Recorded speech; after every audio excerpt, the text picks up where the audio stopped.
Time check, 11:15 ng gabi, 363 kilometers. Mag-chai muna tayo. Chai muna tayo sa day 34 natin. Susundin natin si Mrs. ng 1 a.m. Time check, alas 12. Royal Palm, quick snack. Tara, ano ba meron pa? Wala naman snack pare. Tana lang natin si Mrs. Doon na ako mag-snack. Wala naman snack pare. Time check, 12:23. Papa John's, nandito na tayo sa work ni Mrs. Paaga tayo yung show. Ganda ng asawa ko.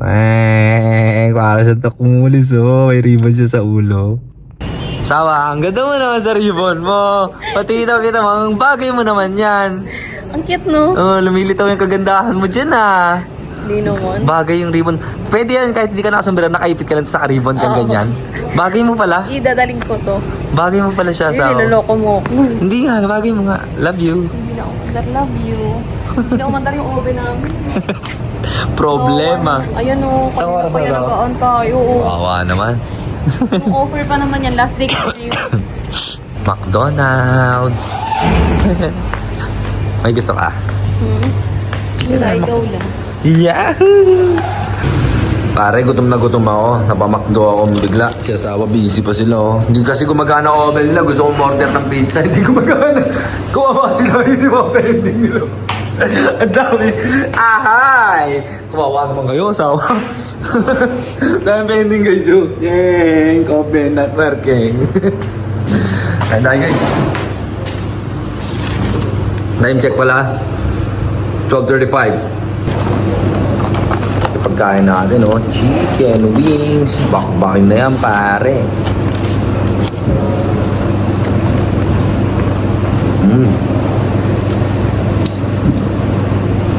Next in line natin mga tol, chicken burger. Yung mga lettuce pa siya, oh. Gawin natin dyan. Anong gagawin ko? Lalagyan ko ng price yan. Hilera, pare. Hilarahan natin ng price yan. Yan, no?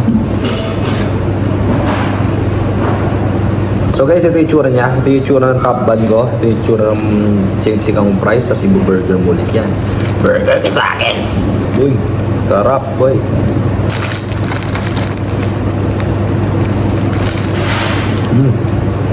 Sarap.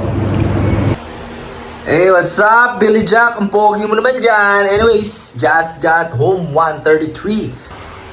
Time check mga tol, alas 3. Matulog na tayo dahil may pasok pa tayo ng alas 9. Good night everybody. Time check, di makatulog. Gutom, kain tayo boy. Adobo ni Mrs. na yobab. Sarap pare. Adobong baboy na may kangkong na may patatas boy. Kulang na lang sitaw.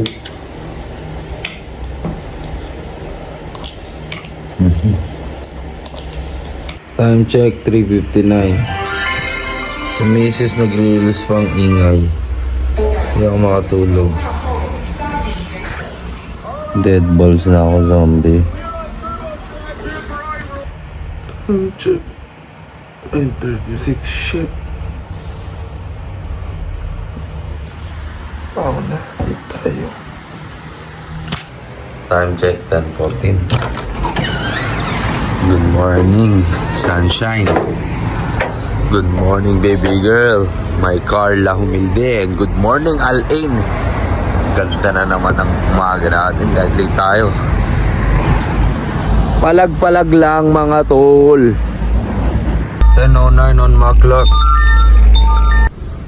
Time check, 10:17 mga tol. Tapos muna tayo, sana di bakbakan. Uy, bakbakan agad. Time check, 12:42. Medyo intense yung work natin ngayon. Init ng ulo ni boss. Ewan ko, late ka ko eh. Nasasabon tuloy ako, bang ko na. Alas 2:43 mga tol at may dalang pagkain sa atin si paring Erwin. At ano nga ba ito? Talagang nasa social na baunan pa. Buksan natin sa bayway. Oy, kumusta ka dyan, boy? May bell pepper rings, meron siyang adobong yobobs at kongkongs. Tapos nenka, no? Kain tayo. Salamat kay paring Erwin na matigas. Tigasin yun, tol. Oh, Masagan daw kayo ng ano, mukha oh. Palagi pare Erwin mamaya. Pakita ko sa inyo gano'ng katigas yun. Sarap pare ng yobabs yun. Hindi na ako nakapagpigil, men. Ganda yun. Brad, tigas ah. Tigas mo kamada dyan ah. Hindi na lagi na ng utos. Utos ba? Wala nang pahinga dito sa store na to. Pagdating mo utos agad. Tigas mo kasi yung pagkamada mo para ano. Sipag oh. Iwan na po oil. Sino ba nakapag-watch? Ano yun? Suot-suot ko. 4:50. Ayan. On the clock. Break na naman siya. Naka-break na kasama si... Naka-break. Ayan. Tigas mo, Brad. Naka-break na naman tayo, Brad. It's my life and it's now or never. I'm gonna live forever. Brad, Yung mga tikasin dito sa alay. Hindi ka pwedeng babakla-bakla dito. Oo, pakita mo.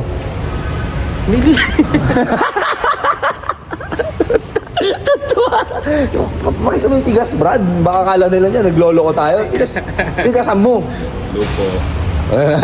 Po kayong lahat ng subscribers ni Billy. Oh. Ang hapon po. Magandang hapon po. Ayan, boxing daw, boxing oh. Sige, pakita mo yung stand mo, pare.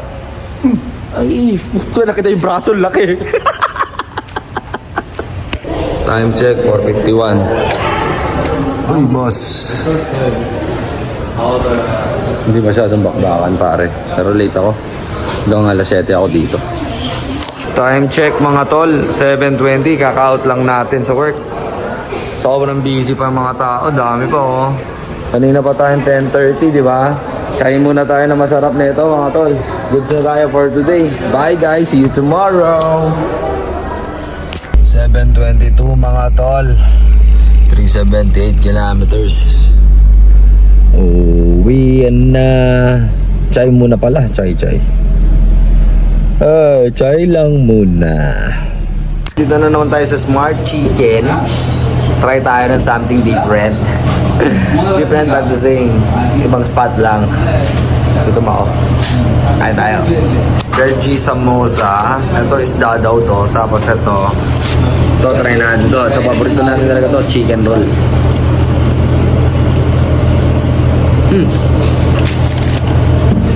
Wala pa rin tatalo sa Alaska. Sriracha yan, no? Ano ba yan? Tigas. Namumutok sa sriracha, pare.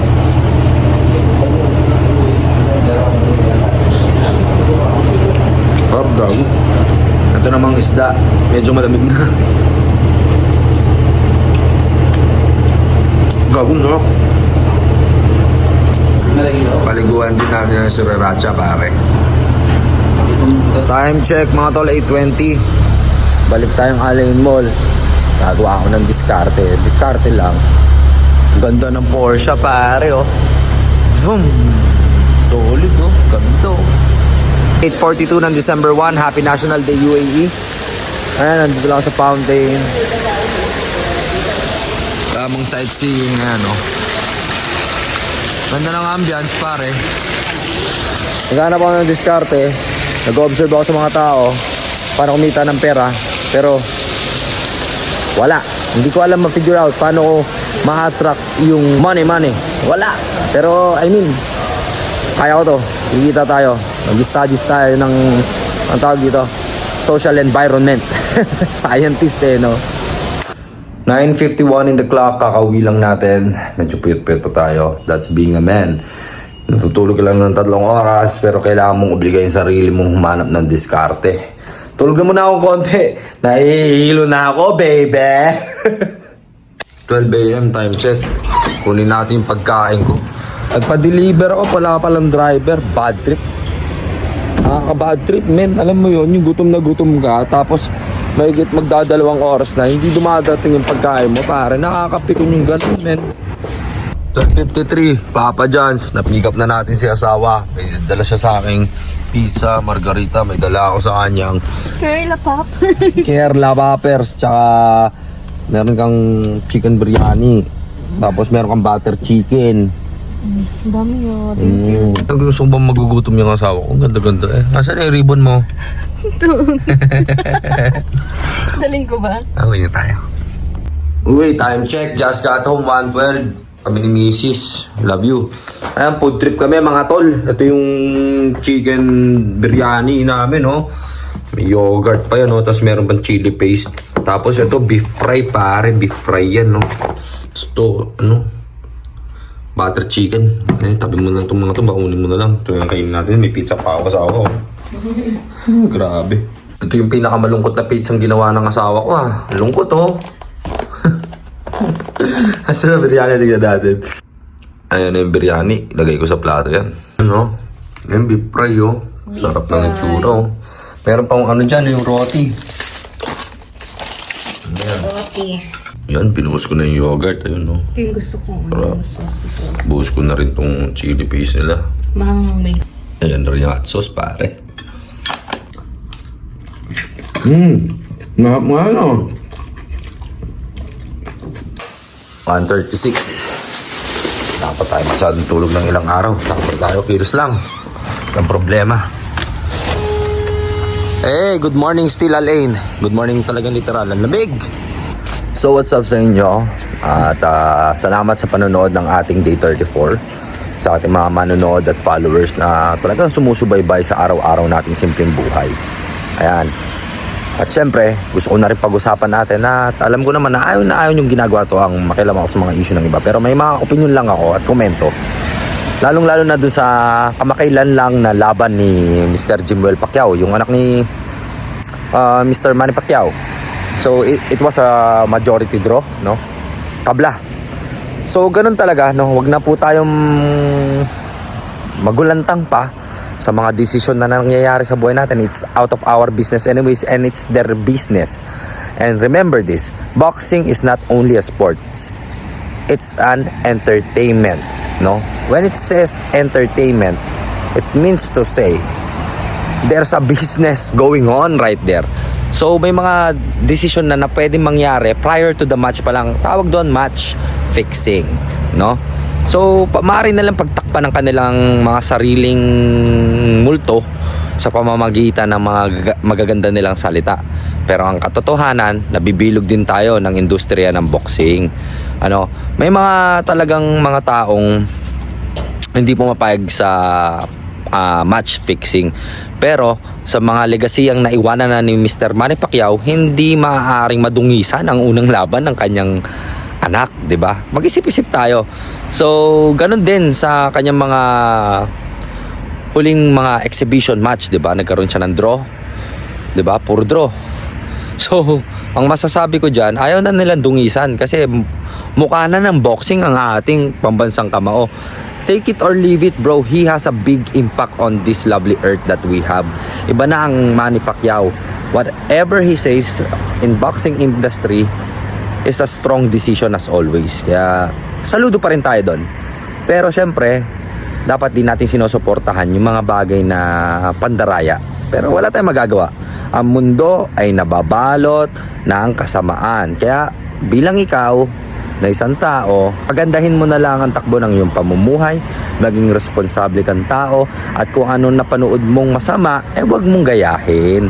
'Di ba? At shoutout na rin pala sa mga Pampanggenyong katulad ko, sa mga Kapampangan, no? Na na-offeran din dito sa Ukraine para sumabak sa gera ng 300,000. Abay, mag-isip-isip po kayo. Alam nyo naman po, ang Kapampangan at ang Pampanga ay sentro ng mga kagwapuhan ng Pilipino. Kung mababawasan pa po tayo, ay sinasabi ko sa inyo, baka hindi na po gumanda ang itsura ng bawat Pilipino. Isa tayo sa dahilan bakit ang daming gwapo at magaganda ang Pampanga.